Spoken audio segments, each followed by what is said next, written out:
शास्त्र ज्ञान के इस सत्र में आपका स्वागत है। इस वीडियो को आप लाइक करें, सब्सक्राइब करें और बेल आइकन अवश्य दबाएं ताकि आगे वाले अपडेट आपको मिलते रहें। यदि आपको ये वीडियो देखने के बाद पसंद आता है तो इस वीडियो को शेयर अवश्य करें ताकि अन्य लोग भी इस वीडियो से कुछ सीख सकें। चलिए शुरुआत करते हैं आज की वीडियो की। ज्योतिष में इससे पहले हम लोगों ने बेसिक्स पढ़े थे, भावों के बारे में थोड़ा सा जाना था, ग्रहों की पोजीशन के बारे में थोड़ा सा जाना था, ग्रहों के बारे में जाना, राशियों के बारे में जाना, नक्षत्रों के बारे में जाना। ठीक है, जिन्होंने पुरानी वीडियो नहीं देखे हैं, जिन्होंने ये सब नहीं सुना है, वो भी परेशान ना हो। इस वीडियो को देखने के लिए उनको देखने की कोई ज़रूरत नहीं।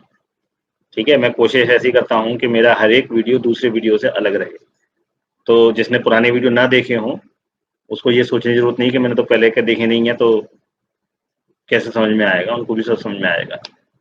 और इस सेशन के बाद वो YouTube से पुरानी वीडियोस देख सकते हैं। तो आज बात करते हैं ज्योतिष की। ज्योतिष में हमने पिछली बार काफ़ी कुछ पढ़ लिया था, अब आगे पढ़ते हैं। हम सभी लोगों ने महाभारत में पढ़ा था उत्तरायण और दक्षिणायन। अब देखो कैसे निकलती है बातें। भीष्म पितामह ने कही थी कि जब तक उत्तरायण सूर्य उत्तरायण में नहीं आएगा मैं प्राण नहीं त्यागूंगा। यही कहा था ना भीष्म पितामह ने। तो क्या मतलब था उस बात का? सूर्य उत्तरायण में नहीं आएगा तो क्या होता है उत्तरायण? आपने सुना तो होगा, जानने की कितनी कोशिश की कि क्या होता है उत्तरायण और क्या होता है दक्षिणायन। तो साल में, एक साल में 2 अयन होते हैं। ठीक है, एक उत्तरायण और एक दक्षिणायन, 2 अयन होते हैं। पृथ्वी सूर्य के चारों तरफ चक्कर काट रही है। पृथ्वी जब सूर्य के चारों तरफ चक्कर काट रही है तो सूर्य के शुरू के 6 महीने, सूर्य के 6 महीने मतलब एक पर्टिकुलर स्पेसिफिक टाइम जोन से दूसरे टाइम जोन में, एक राशि से निकल के दूसरी राशि तक पहुंचने में जो टाइम लगता है उसको हम बोलते हैं उत्तरायण। और फिर दूसरी राशि से निकल के अगली 6 राशियों तक जाने में जो टाइम लगता है उसको हम बोलते हैं दक्षिणायन। जब सूरज मकर राशि से निकलते, मकर संक्रांति जानते हैं, पिछली बार हमने डिस्कस किया था मकर संक्रांति को अच्छे से, कि सूर्य जब मकर राशि में प्रवेश करता है तो मकर संक्रांति लगती है। और मकर संक्रांति हमारे यहाँ यूजुअली कब लगती है? यूजुअली लगती है 14 जनवरी के आसपास। तो मकर राशि से कुंभ राशि, मीन राशि, मेष राशि, वृष राशि और मिथुन राशि, ये 6 राशियां जब पार कर जाता है तो ये क्या हो गया? ये हो गया उत्तरायण। आप कह सकते हैं सर्दियों से गर्मी और बसंत तक का जो सीजन होता है ये सारा क्या है? उत्तरायण। ठीक है, यूजुअली ये जो साइकिल होता है ये 22 दिसंबर से लेकर के और 21 जनवरी, फरवरी, मार्च, अप्रैल, मई, जून, 21 जून के बीच का समय होता है। तो ये हो गया क्या? ये हो गया उत्तरायण। पिछली बार हमने, आपको याद होगा, हमने एक सर्कल बनाया था और उसमें 12 राशियां लिखी थी। आप सब लोगों ने जिन्होंने पिछली बार नोट्स बनाए थे वो उस सर्कल को देखें, और जो पिछली क्लास में नहीं थे वो एक सर्कल बना लें और सर्कल के 12 हिस्से कर दें, ऐसे करके, फिर 2 ऐसे और 2 ऐसे, 12 हिस्से कर दें। जब एक सर्कल के 12 हिस्से करेंगे तो एक हिस्सा 30 डिग्री का आएगा, क्योंकि 360 divided by 12 equal to 30 degree. Circle बनाइए, सर्कल के 12 हिस्से कीजिए, एक हिस्सा 30 अंश का बनेगा। वो 30 अंश क्या है? जो एक हिस्सा बना है वो क्या है? वो एक हिस्सा है एक राशि, क्योंकि एक राशि 30 अंश की होती है। जो 30 अंश की वो एक राशि बनी, ऐसी 12 राशियां बन गई। मेष से स्टार्ट कीजिए, 0 to 30 मेष, 30 से 60 वृष, 60 से 90 मकर, जो है आपकी मिथुन। ठीक है, फिर 90 to 120 कर्क, ऐसे करके स्टार्ट कीजिए और पूरी 12 राशियों का एक चक्कर बनाए। जो नए लोग हैं, जो पुराने लोग हैं वो पुराने सर्कल को देखें। अब देखिए, जब मैं उत्तरायण की बात कर रहा हूं तो मैं कह रहा हूं मकर संक्रांति से लेकर के मिथुन संक्रांति, मिथुन संक्रांति खत्म हो जाएगी, 6 हो जाएंगे, मकर, कुंभ, मीन, मेष, वृष, मिथुन, 6 राशि निकल गई। ठीक है, तो ये जो 6 राशियों का हिस्सा है ये समझ लीजिए उत्तरायण। बाकी के जो 6 राशियों का हिस्सा है कर्क, सिंह, कन्या, तुला, वृश्चिक और धनु, ये हो गया आपका दक्षिणायन। ये यूजुअली 21 जून से लेकर के 22 दिसंबर तक। ठीक है, तो ये सब क्या है, इससे आप समझ सकते हैं कि कब उत्तरायण होगा, कब दक्षिणायन। इतना समझ में आ गया?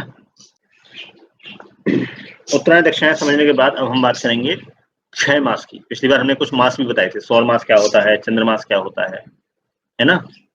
लेकिन क्षय मास की बात नहीं की थी, और क्षय मास आप सभी लोगों ने ये शब्द सुना होगा, क्षय मास।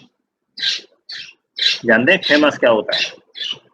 क्षय मास क्या होता है कि जब एक चंद्रमास में 2 संक्रांतियां पड़ जाएं सूर्य की, यानी सूर्य 2 राशियों में प्रवेश करे, तो वो जो 1 महीना होगा चंद्र का, वो 1 महीना हो जाएगा। इसको बोलते हैं क्षय मास। क्यों होता है ऐसा? मैं चाहूं तो ज्योतिष में जैसे और लोग वीडियो बनाते हैं, वैसे भी वीडियो बना सकता हूँ। सीधे सीधे कुंडली की बात करने लग जाऊं, ये घर होता है, ये घर होता है, यहाँ ये ग्रह होने से ये फल होता है, ऐसे भी बातें कर सकता हूँ। लेकिन उससे आपको ज्योतिष समझ में नहीं आएगा, लकीर के फकीर बने रह जाएंगे। जैसे बहुत सारे ज्योतिषी पड़े हुए हैं, ऐसे ही पड़े रह जाएंगे। वैसा नहीं बनना है, ठीक है। चीजों को समझना है, समझ के आगे चलना है ना। तो क्षय मास जो होता है, उसके लिए मैंने एक दूसरी इमेज शेयर की है आप लोगों से। उस पर क्लिक करेंगे आप तो आपको सूरज दिखेगा। तो आपको पता चलेगा कि हमारा जो सन है, वो हमारा जो सन है, ये सब तरह से पृथ्वी से इक्वल डिस्टेंस नहीं है। पृथ्वी एक तरफ इसके पास जाती है और एक तरफ इससे दूर जाती है, अंडाकार हिस्से में घूम रही है, सर्कुलर नहीं है, अंडाकार शेप। तो जो सर्दियों का टाइम है, नवंबर से लेकर के करीब करीब फरवरी तक का टाइम है, उसमें धरती की जो है एंगुलर स्पीड जो है वो तेज हो जाती है, ज्यादा डिस्टेंस कवर करती है कम समय में। और जब गर्मियों का टाइम होता है, वहां धीरे धीरे चलती है, यानी ज्यादा कम डिस्टेंस कवर करती है ज्यादा समय। क्लियर? ये जो इमेज अगर आप देखेंगे, इस इमेज से आपको स्पष्ट हो जाएगी ये बात, जो दूसरी वाली दी है। तो इसमें आप देखेंगे कि एंगुलर स्पीड जो है अर्थ की, उस सर्दी में बढ़ जाती है, क्योंकि अर्थ सन से बहुत दूर होती है अंडाकार शेप में, और वहां पे ज्यादा डिस्टेंस कवर करती है कम समय में। तो एक ही चंद्रमास में 2 संक्रांतियां आ जाती है, 2 राशियों में घूम जाता है। इसको हम बोलते हैं क्या? क्षय मास। 1 मास का लोप होता है। और ये यूजुअली कब होता है? ये यूजुअली नवंबर से फरवरी के बीच में ही होता है। 6 मास जो होता है, कार्तिक, माघ, पौष और माघ, इन 4 के बीच में ही यूजुअली ये क्षय मास होता है। तो आपने उत्तरायण समझा, दक्षिणायन समझा, क्षय मास समझा। अब इससे आगे चलें। अब हम एक इंटरेस्टिंग बात करते हैं। इंटरेस्टिंग बात क्या है? देखिए, मैं कुंडली पे भी आऊंगा, ऐसा नहीं कि कुंडली की बात नहीं करेंगे, हम कुंडली की भी बात करेंगे, पर पहले उसके जो बेसिक्स है ना, वो समझना जरूरी है। और ये बेसिक्स हमारी लाइफ के लिए भी इंपॉर्टेंट है समझना। ये सूरज कैसे घूम रहा है, चंद्रमा कैसे घूम रहा है, ये सब हमें पता होना चाहिए। जनरल नॉलेज का भी पार्ट है और ज्योतिष का भी पार्ट है। पिछली बार मैंने आपको बताया थे लॉन्गिट्यूड एंड लैटिट्यूड। हमने अर्थ को क्या किया? लॉन्गिट्यूड और लैटिट्यूड में काट, वर्टिकल और हॉरिजॉन्टल पार्ट्स में हम उसको काट लेते हैं। जो हॉरिजॉन्टल लाइंस होती हैं उसको हम बोलते हैं अक्षांश, और जो वर्टिकल लाइंस होती हैं उनको हम बोलते हैं रेखांश। ये एक तरीके से कोऑर्डिनेट्स होते हैं, अर्थ के किसी भी कंट्री के कोऑर्डिनेट्स होते हैं। तो 360 अक्षांश और 360 डिग्री के रेखांश मिलाकर के 1 डिग्री का एक पोस्ट बनता है, एक खाना बनता है ना। उस खाने में जो ग्रह जो देश आते हैं, उन देश का वो लॉन्गिट्यूड लैटिट्यूड वहां से डिसाइड होता है। पूरी पृथ्वी स्क्वायर नहीं है, गोल भी नहीं है, ठीक है, चपटी है।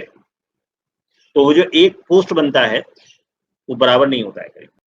जो उत्तरी अक्षांश है 23.5 डिग्री 23.5 डिग्री पे उत्तरी अक्षांश रेखा है, जो पिछली बार मैंने आपसे शेयर की थी इमेज, और 23.5 डिग्री पे नीचे दक्षिणी अक्षांश रेखा है।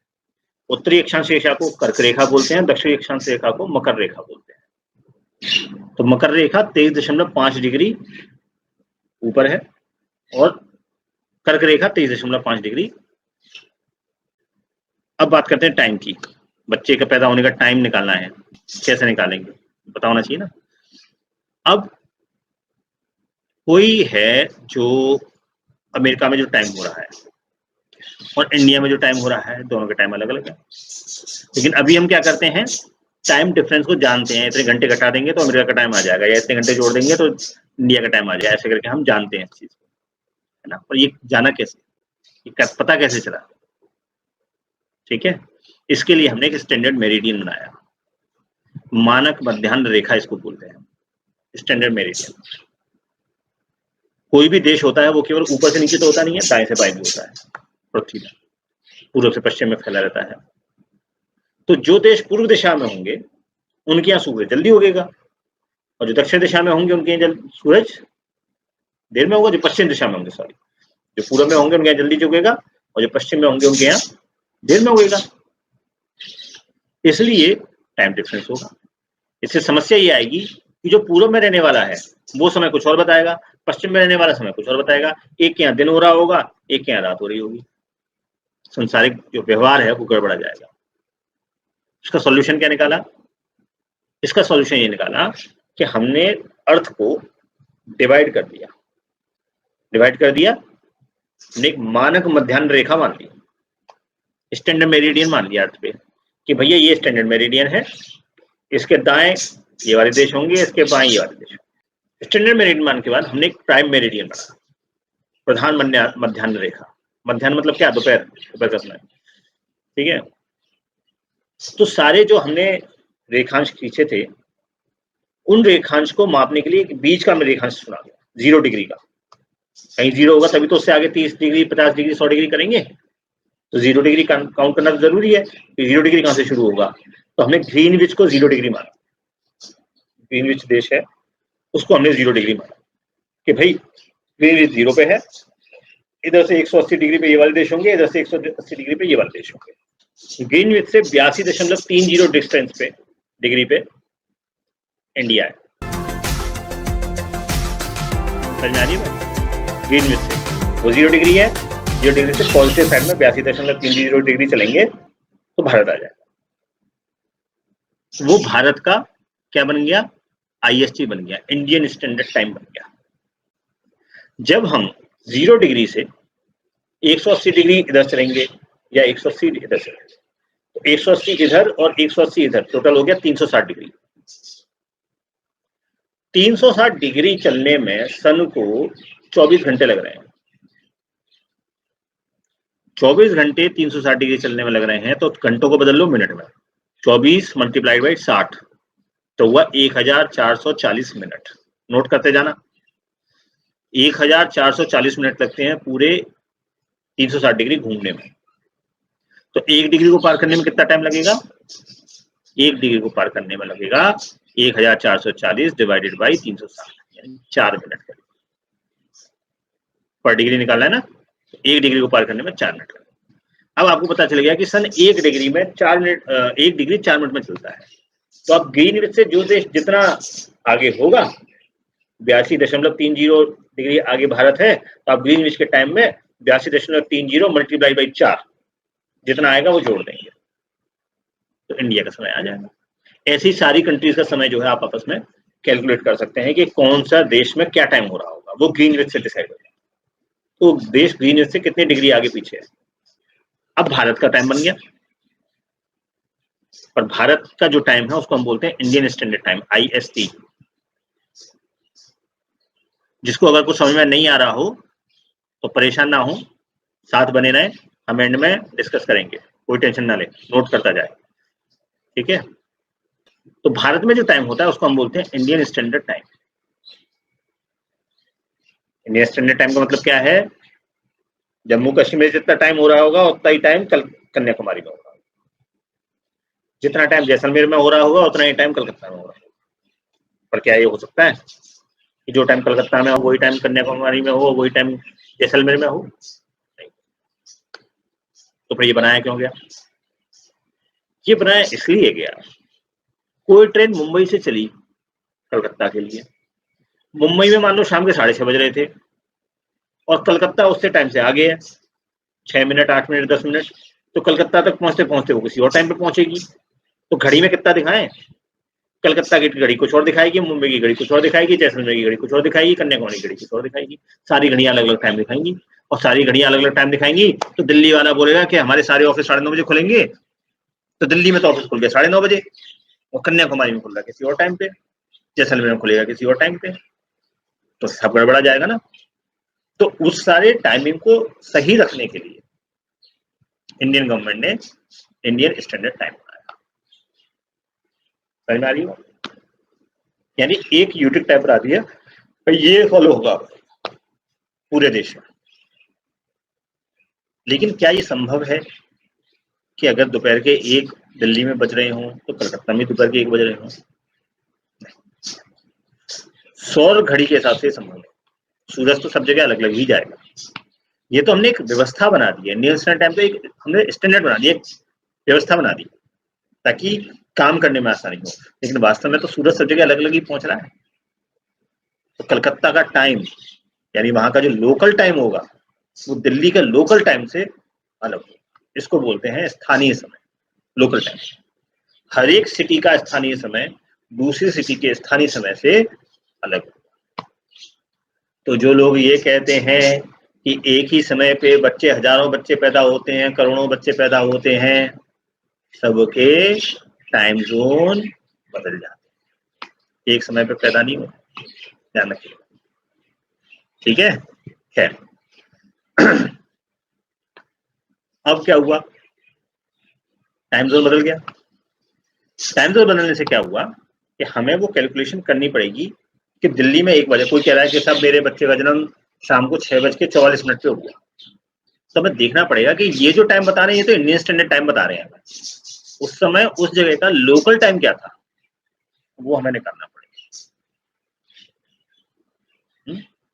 तो हम लोकल टाइम निकालने के लिए क्या करेंगे, अब वो समझते हैं। ये सब समझना जरूरी है। इसको ये मत समझना कि अरे यार कहाँ फंसा दिया इन्होंने चक्कर में, टाइम मांग के में सीधे कुंडली की बात करेंगे करते हैं, लेकिन ये सब समझना आना चाहिए। हम बाईपास करेंगे ऐसा नहीं, मैं सबको समझाऊंगा आपको, बहुत सारी गूढ़ बातें मैं बाईपास भी कर जाऊंगा, लेकिन ये चीजें इंपॉर्टेंट है, इसको समझिए।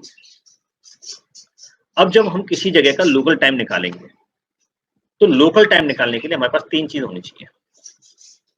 एक तो हमारे पास उस शहर का जहां का हमें वो निकालना है लोकल टाइम, रेखांश पता होना चाहिए। रेखांश यानी अंग्रेजी में लॉन्गिट्यूड, लॉन्गिट्यूड पता होना चाहिए।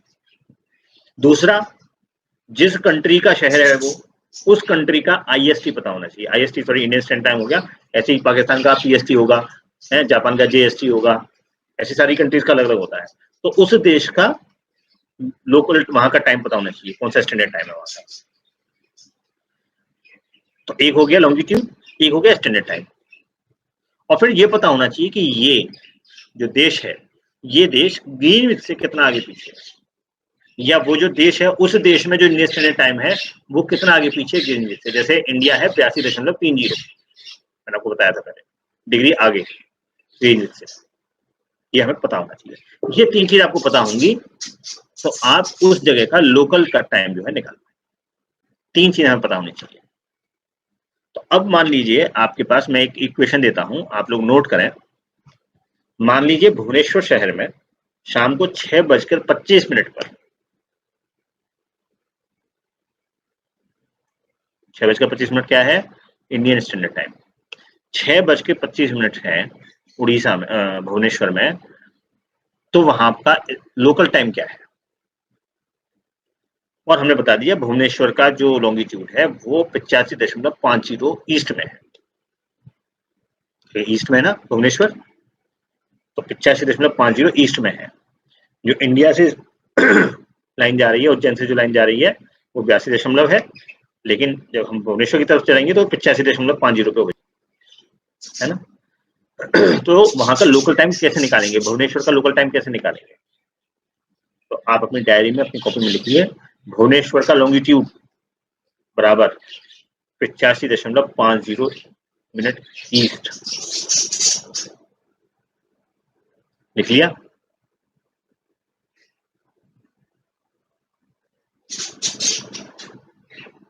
दूसरी लाइन में लिखिए इंडिया का longitude 82.30 east, 30 minute east, 82°30 east. तो इन दोनों का डिफरेंस कितना होगा, तो 85°50 से 82°30 घटा दो तो उत्तर आएगा 3°20। अब जो 3°20 का डिफरेंस आया ये आ गया मिनट में, डिग्री में डिफरेंस। भारत में जो लाइन जा रही है उससे भुवनेश्वर कितना आगे है, तो 3 डिग्री 20 मिनट आगे। अब हमें मालूम है कि 1 डिग्री चलने में सन 4 मिनट लेता है, तो 3 डिग्री 20 मिनट को 4 से मल्टीप्लाई कर दीजिए, तो उत्तर आएगा 13 मिनट 20 सेकंड। उत्तर आएगा 13 मिनट 20 सेकंड। ये क्या आ गया, 13 मिनट 20 सेकंड, ये समय आ गया, टाइम आ गया। ये जो 13 मिनट 20 सेकंड दिखा रहा है, ये दिखा रहा है कि जब इंडिया में जो टाइम होगा, भुवनेश्वर का टाइम उससे 13 मिनट 20 सेकंड आगे होगा। तो हम क्या करेंगे, हम जो इंडिया वहां का टाइम है जो हमने घड़ी में लिया 6:25 जो हमें इंडिया का टाइम दिया गया कि भाई उड़ीसा में 6:25 हो रहे हैं, उसमें हमने ये 13 मिनट 20 सेकंड जोड़ देंगे, तो हमें भुवनेश्वर का लोकल टाइम पता चल जाएगा, वो आएगा 6:38 स्पष्ट हुआ कि नहीं हुआ सभी लोगों को? कमेंट करके बताएं मुझे फटाफट। Every degree has different time as per movement, बिल्कुल ठीक, गौतम जी सही कह रहे हैं आप। त्रिपाठी जी कह रहे हैं समझ में आ गया भैया। शुभ श्रीवास्तव कह रहे हैं एक और एग्जाम्पल दे दो ज्यादा क्लियर हो जाएगा, बिल्कुल सही कह रहे हैं, मैं एक और एग्जाम्पल देता हूं ताकि आपको ज्यादा क्लियर हो जाए। ठीक है, ठीक है, नोट कीजिए। चेन्नई में 9:35 हो रहे हैं। ये 9:35 क्या है, ये IST है जो हम घड़ी में देखते हैं। तो चेन्नई में 9:35, जो लैपटॉप में दिखता है, मोबाइल में दिखता है, ये सब IST है। तो चेन्नई में 9:35 हो रहे हैं। तो चेन्नई में स्थानीय समय क्या होगा, जबकि चेन्नई का लॉन्गिट्यूड 80 डिग्री 15 मिनट ईस्ट है। अब देखिए, पहले जैसे ही एग्जाम्पल है, वहां हमने उड़ीसा एग्जाम्पल लिया, भुवनेश्वर एग्जाम्पल लिया, यहाँ हम चेन्नई एग्जाम्पल ले रहे हैं। तो यहाँ हम क्या करेंगे, जो पहले किया था वही करेंगे। इंडिया का जो लॉन्गिट्यूड है उसमें से चेन्नई का लॉन्गिट्यूड घटा देंगे। इंडिया का लॉन्गिट्यूड कितना है, 82 degree 30 minute minus 80 degree 15 minute equal to 2 degree 15 minute. समझ में आ गया? इतना समझ में आ गया? अब हमें मालूम है कि 1 डिग्री सन चलने में कितना टाइम लेता है, 4 मिनट।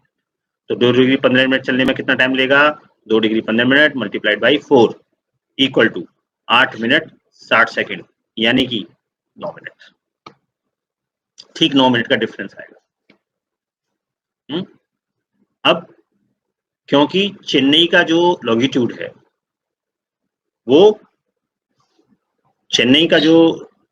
है वो बताया 80 डिग्री 15 मिनट, यानी जो इंडिया का जो लॉन्गिट्यूड है उससे ये कम है 82 डिग्री 30 मिनट से, जबकि जो भुवनेश्वर था उसका लॉन्गिट्यूड ज्यादा था, है ना। तो यहाँ जो 9 मिनट आए हैं, ये हम 9 मिनट जोड़ेंगे नहीं, ये 9 मिनट हम क्या करेंगे, घटाएंगे IST में से। अगर वहां 9:35 हो रहे थे तो 9:35 में से 9 मिनट घटा दीजिए, तो उत्तर आएगा 9:26। ये वहां का लोकल टाइम हो गया, यानी 82 डिग्री 30 मिनट से अगर कम है तो उन मिनट्स को घटा देंगे लोकल IST में से, और 82 डिग्री 30 मिनट से ज्यादा है अगर लॉन्गिट्यूड तो उस टाइम को जोड़ देंगे IST में। तो एक एग्जांपल मैंने आपको माइनस वाला ले दिया, एक एग्जांपल मैंने आपको प्लस वाला ले दिया। अब आई होप कि आपको बिल्कुल क्लियर हो गया होगा कि लोकल टाइम किसी शहर का कैसे निकालेंगे। लेकिन अब इससे आसान तरीका क्या है, देखिए हमारे पूर्वजों ने कितनी मेहनत, कितनी गणना और कितना मेहनत मतलब हार्डवर्क किया है। इसके लिए एक चीज आती है जिसको हम बोलते हैं एफेमरी, ठीक है, इसको बोलते हैं लग्न सारणी। लहरी की लग्न सारणी आती है मार्केट में, आप वो खरीद सकते हैं। और लहरी की लग्न सारणी में पेज नंबर 101 पर हर लोकल समय का भारत के जितने भी शहर हैं उन सब के संस्कार दिए हुए हैं। संस्कार मतलब कि उसमें से कितने मिनट घटाने हैं, कितने मिनट जोड़ने हैं, वहां का लोकल टाइम निकालने के लिए। सोचिए कितनी मेहनत करी, और वो पब्लिश करते हैं। लहरी की लग्न सारणी आप इंटरनेट पे निकालिए, घर मंगा लीजिए, तो आपको ये कैलकुलेशन नहीं करनी पड़ेगी लोकल टाइम निकालने के लिए। आप वो जो वहां दिया हुआ है ऑलरेडी उसी में से आप कर लेंगे। तो लहरी की लग्न सारणी में पेज नंबर 101 पर स्थानीय संस्कार हर एक शहर के दे रखे हैं, प्लस में दे रखे हैं तो जोड़ दीजिए, माइनस में दे रखे हैं तो घटा दीजिए, आइए सीधा से, सिंपल सी बात है। ये सारी मेहनत हमारी पूर्वज करके हमारे लिए कि हम पढ़ेंगे उसको, और हम क्या करते हैं, वेब सीरीज बहुत अच्छी चल रही है आजकल, वेब सीरीज देख लेते हैं, यही करते हैं ना। खैर, अपनी अपनी श्रद्धा है, अपनी अपने समय है। तो ये मैंने आपको लोकल टाइम निकालने का आज एग्जांपल दिए। जिन लोगों को कुंडली सीखने का बहुत मन कर रहा है, उनको एक छोटी सी बात बता देता हूँ ताकि उनकी भी थोड़ी तसल्ली हो जाए कि कुंडली के बारे में कुछ तो बताएं। जो हमने पिछली बार कुंडली काढ़ी थी, उस कुंडली में हमने 12 खाने बनाए थे। एक खाना क्या डिनोट करता है, एक खाना डिनोट करता है 30 डिग्री को, हर एक खाना 30 डिग्री का है। इसको हम बोलते हैं क्या, घर। कुंडली में 12 घर होते हैं और हर एक घर 30 डिग्री का होता है। इसीलिए हम उसमें जब राशियां लिखते हैं तो एक राशि में एक घर होता है, एक घर में एक राशि होती है, एक घर में 2 राशियां नहीं होती, एक घर में एक राशि होती है। समझ में आ रही बात? तो एक घर में एक राशि हुई, ऐसे 12 घरों में 12 राशियां हो जाती हैं, जो हम कुंडली पिछली बार बनाई थी। आप भी कोई कुंडली देखेंगे, जो नए लोग हैं वो भी देखेंगे कि 12 घरों में 12 राशियां बनी हुई है। समझ में आ रही है? तो इस तरीके से आज हमने कुंडली का जाना। किसी शहर का लोकल टाइम कैसे निकालते हैं वो जाना, उत्तरायण और दक्षिणायन क्या होते हैं वो जाना, और क्षय मास क्या होता है वो जाना। ये सब चीजें नोट करते जाइएगा, आगे बहुत जरूरत पड़ेगी इन सब चीजों की। ठीक है? अब आप लोगों को कोई चीज समझ में ना आई हो, कोई आपका क्वेश्चन हो, तो आप लोग मुझसे पूछ सकते हैं। और आपको आज का सेशन कैसा लगा, काव्य शास्त्र का सेशन, ज्योतिष का सेशन, वो आप लोग मुझे बताएं। जिनको ये सेशन अच्छा लगा वो इसको शेयर जरूर करें, दूसरे लोगों को इसको बताएं, इसके बारे में बताएं, ताकि वो लोग भी कुछ केवल राम राम राम राम भगवान भगवान करने के अलावा कुछ नॉलेज भी गेन करें अपने शास्त्रों की। ठीक है? उसको शेयर कीजिए व्हाट्सएप ग्रुप्स में, या तो अन्य आपके फेसबुक ग्रुप्स हैं उनमें शेयर कीजिए। और जिन लोगों ने मोबाइल ऐप अभी तक इंस्टॉल नहीं किया प्ले स्टोर से शास्त्र ज्ञान की, वो शास्त्र ज्ञान की मोबाइल एप्लीकेशन डाउनलोड जरूर कर लें, जिसमें आप लोग हमारे सारे लेख देख सकते हैं, है ना। और यूट्यूब चैनल जिन लोगों ने लाइक नहीं किया है, सब्सक्राइब नहीं किया है, बेल आइकन नहीं दबाया है, वो अवश्य दबा लें, नहीं तो उनके पास नोटिफिकेशन नहीं आएगा। अगली बार जब आप बेल आइकन दबा देंगे तो आपके पास तुरंत नोटिफिकेशन आ जाएगा, भले ही आप ऑफलाइन मतलब कुछ और कर रहे हो, है ना। तो ये कार्य आप अवश्य कर लें। अब किसी के पास कोई क्वेश्चन है तो पूछ सकते हैं। श्रीमान धर्मार्थ आयुर्वेद एवं पंचकर्म, नाम नहीं लिखा है इन्होंने, पर ये पूछ रहे हैं कि जब कोई व्यक्ति अपनी परेशानी ज्योतिषी को बताए और उनको जन्म, डेट, समय, शहर ना पता हो, तो उसकी कुंडली कैसे सही से पता चलेगी। तो भैया जब कुछ पता ही नहीं होगा तो कुंडली कैसे बनेगी कुंडली नहीं बन सकती। ठीक है? जब हमें बेसिक इन्फॉर्मेशन तो चाहिए ही चाहिए। आप बोलेंगे मेरे पास ईंट गारा सीमेंट तो कुछ है नहीं, पर बिल्डिंग बना दो, बिल्डिंग कहाँ से बन जाएगी जब ईंट गारा सीमेंट ही नहीं होगा, तो क्या पे बना देगा बिल्डिंग। तो जन्म दिनांक, समय, शहर, ये सब तो चाहिए भाई किसी का भी, जिसकी कुंडली बना रहे हो। कोई, ये तो सब साइंस है, गणित है सारा। आप देख ही रहे हैं 4 सेशन में हमने गणित ही बताया है, कुछ और तो बताया नहीं है।